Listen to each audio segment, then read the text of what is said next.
Hello everyone, আজকে তোমাদের সাথে আবার একটা মিনি ব্লগ শেয়ার করতে চলেছি। তো দেখো, সেই দিন আমরা দুজনে মিলে একটু সন্ধ্যাবেলার পর বেরিয়েছিলাম। প্রায় রাত হয়ে গেছিলো, 9টার দিকে। তো আমরা চাকদা রোডের দিকে প্রথমে গেছিলাম একটুখানি মোমো টোমো খাওয়ার জন্য। ওইদিকে অনেক রকম রেস্টুরেন্ট আছে। তারপরে ঝড় উঠে গেছিলো হঠাৎ করে, তো আমরা ওখান থেকে ব্যাক করে চলে এসেছি। তারপরে ওখান থেকে চলে আসলে আমাদের বনগাঁ ট বাজার। তো ট বাজারে একজন মোমো কাকু বসেন, তো তার খোঁজেই গেছিলাম। তো দেখো, যাচ্ছি রাস্তা দিয়ে, তো হালকা ফুলকা একটুখানি ভিডিও করছিলাম।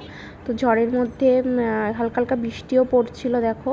তো মোমো কাকুকে দেখার জন্য এত কষ্ট করে সেই চাকদা অবধি গিয়ে আবার ফিরে আসলাম বৃষ্টির কারণে। তো এসে দেখলাম হ্যাঁ, উনি বসেছেন, উনি অনেক দিন বসতেন না।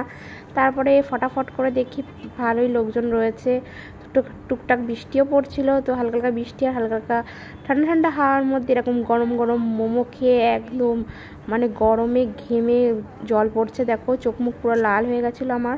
তো তারপরে বাড়ি ফিরে আসার পথে ভাবলাম একটু ব্রিজের পরে দাঁড়াবো, ঠান্ডা ঠান্ডা একটু কুল প্রকৃতির বাতাস খাবো। তো তারপরে দেখো এখানটায় দাঁড়িয়ে পড়েছিলাম, একটু ভিডিও করছিলাম।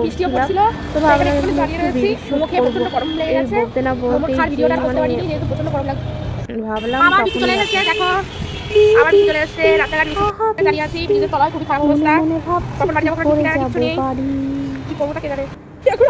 মন্দিরে যাচ্ছি,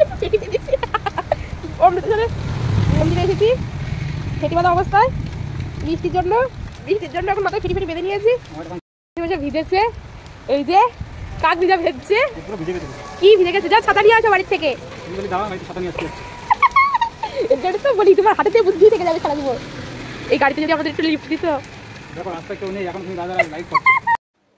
তো ভালোই ভিজে গেছি। তো বাড়ি এসে দেখি রুমাল টুমাল জামা টামা পুরো ভিজে একেবারে চাপ। তো ফটাফট করে চেঞ্জ করে নিলাম, কারণ ঠান্ডা লেগে যাবে। আর আমার ঠান্ডা লাগলে মামামের ঠান্ডা লাগবে। তো মামা এসে দেখি চেল্লামিল্লি শুরু করে দিয়েছে, বৃষ্টির জন্য আটকেছিলাম বলে। তো ওর জন্য 1 প্লেট মোমো নিয়েছি, তো ওটাকে খাচ্ছিল। তারপরে এইটুকুই। আমাদের ভিডিওটা কেমন লাগলো অবশ্যই জানিও, আর অবশ্যই লাইক করো, কমেন্ট করো, আর পাশে থেকো। Bye bye.